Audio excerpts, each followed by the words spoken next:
আমাদের এই সোনার বাংলায় আপেল নাই, কিন্তু আপেলের চেয়ে খাঁটি ফল আছে। এই যে আমাদের দেশীয় কুল বা বরই, যে নামেই চিনুন না কেন, এটা আপেলের চেয়ে কোনো অংশে কম না।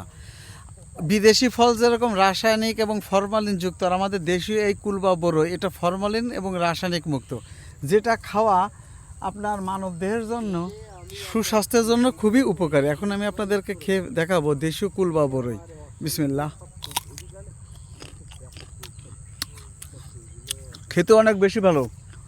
আমরা অনলাইন প্ল্যাটফর্মে দেখছি আপেল বাগান থেকে আপেল পাড়ছে, আঙুর পাড়ছে, কমলা পাড়ছে, কিন্তু আমরাও কম কিসের, আমাদেরও তো কম নাই। দেখুন